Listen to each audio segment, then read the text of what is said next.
हाल ही में हमने देखा कि अमेरिका के दो बड़े बैंक सिलिकॉन वैली और सिग्नेचर बैंक बंद हो गए, जिसकी वजह से दुनिया भर के निवेशकों में चिंता बनी हुई है कि ऐसा कहीं उनके बैंक के साथ भी ना हो जाए। पर सवाल है कि इतने बड़े बैंक कैसे फेल हो जाते हैं, और अगर उन्हें रातों रात बंद करने की नौबत आई तो उसके बाद बैंक में पड़े आपके पैसों का क्या होगा। इस वीडियो में हम यही समझने की कोशिश करेंगे कि अगर भारतीय बैंक इस तरह से बंद होता है तो आपके पैसों का क्या होगा। आपको बता दें कि जब किसी बैंक को बंद किया जाता है तो उसमें पड़े ग्राहकों के पैसे भी फ्रीज हो जाते हैं, यानी कि खाते से पैसे नहीं निकाले जा सकते। हालांकि इसमें कुछ लिमिट तक पैसे निकालने की इजाजत होती है।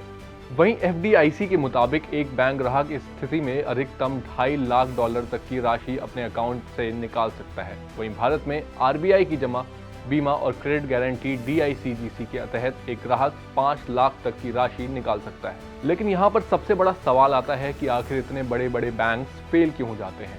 दरअसल कोई भी बैंक तभी चल सकता है जब उसके ग्राहकों को लगे कि उनका पैसा वहाँ सुरक्षित है।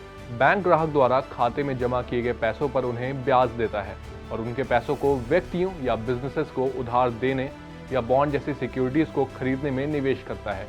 वहीं जब कभी ऐसी स्थिति आती है कि उसके ग्राहकों को लगने लगता है कि उनके पैसे बैंक में सुरक्षित नहीं है, तो हर कोई ऐसे समय पर अपनी नकदी निकालने की कोशिश करता है, जिसे बैंक रन भी कहा जाता है। और यह किसी भी बैंक के लिए एक चिंता का विषय होता है। बता दें, बैंक रन के कारण ग्राहकों को उनका पैसा वापस करने के लिए बैंक को निवेश किए गए सिक्योरिटीज को नुकसान में बेचना पड़ता है और पैसे लौटाने पड़ते हैं। इसकी वजह से बैंकों को भारी नुकसान होता है और तब ऐसे बड़े बड़े बैंक भी फेल हो जाते हैं। अब आपके मन में भी ये सवाल आ रहा होगा कि आखिर बैंक के फेल होने पर आपके पैसों का क्या होगा, क्या वो भी बैंक के साथ ही डूब जाएंगे। तो आपको बता दें, अगर भारत में कोई बैंक फेल होता है तो आप 5 लाख रुपए तक की अपनी जमा राशि निकाल सकते हैं।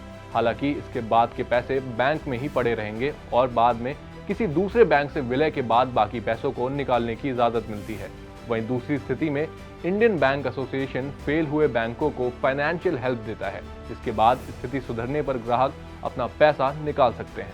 तो ये थी बैंकों के फेल होने से लेकर ग्राहकों के पैसे निकालने तक की पूरी प्रक्रिया। अगर अब भी आपके मन में इससे जुड़ा कोई सवाल है तो आप हमसे कमेंट बॉक्स में पूछ सकते हैं। साथ ही अगर आपको ये वीडियो पसंद आई है तो आप इसे भी लाइक, कमेंट और शेयर कर सकते हैं। और ऐसी और बिजनेस रिलेटेड कंटेंट देखने के लिए आप जागरण बिजनेस को सब्सक्राइब कर सकते हैं।